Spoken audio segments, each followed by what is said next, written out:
মুহূৰ্তত মহিলাসকললৈ দিবলৈ ওলাইছো ডাঙৰ খবৰ।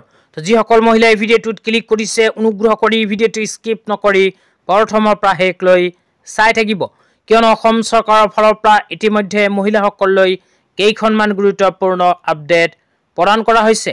তো অসম চৰকাৰে মহিলাসকললৈ কি আপডেট প্ৰদান কৰিছে যদি জানিব বিচাৰে তেন্তে অনুগ্ৰহ কৰি ভিডিঅ'টো স্কিপ নকৰি প্ৰথমৰ পৰা শেষলৈ চাই থাকিব। লগতে মোৰ চেনেলত নতুন হলে প্লিজ চেনেলটো সাবস্ক্ৰাইব কৰি মোৰ লগত থাকিব। তো বলক ভিডিঅ'টো আৰম্ভ কৰি এই বিষয়ত আমি বিস্তাৰিত জানি লওঁ।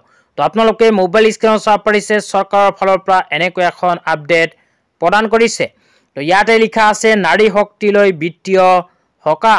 অসম মাইক্ৰ' ফাইনেন্স উদগনিৰ সকাহ আঁচনি ৭৮,০০০ৰো অধিক ঋণধাৰকে তেওঁলোকৰ ঋণযোগ্য আৰু বিত্তীয় স্থিৰতা পুনৰুদ্ধাৰ কৰিবলৈ ২২৩ কোটি টকাৰ মুঠ সাহায্যৰ পেকেজৰ সৈতে লাভান্বিত হ'ব চলিত ডিচেম্বৰ মাহৰ ভিতৰতে।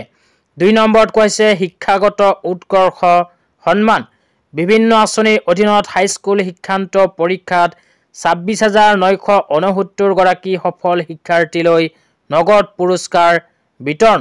নৱম শ্ৰেণীত অধ্যয়নৰত ৩,২৩,৬৪০ গৰাকী শিক্ষাৰ্থীলৈ চাইকেল বিতৰণ।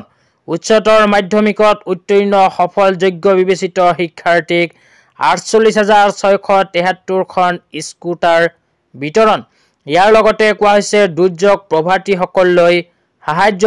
দুৰ্যোগত ক্ষতিগ্ৰস্ত ৬,৮৬,৪৮৭টা পৰিয়াললৈ মুঠ ৩৩৫.৩৭ কোটি টকা পোনপটীয়া সাহায্য বিতৰণ কৰিব চলিত ডিচেম্বৰ মাহৰ ভিতৰতে। ইয়াৰ লগতে কোৱা হৈছে ঔদ্যোগিক বিকাশ উৎসাহিতকৰণ। খাদ্য সংসাধন গড়সমূহ সমৰ্থন কৰিবলৈ ৬,৪৯০ গৰাকী আত্মসহায়ক গোটৰ সদস্যক ২১.৯০ কোটি টকাৰ বিতৰণ কৰিব অসম চৰকাৰে। তো আজি ইমানেই, ধন্যবাদ।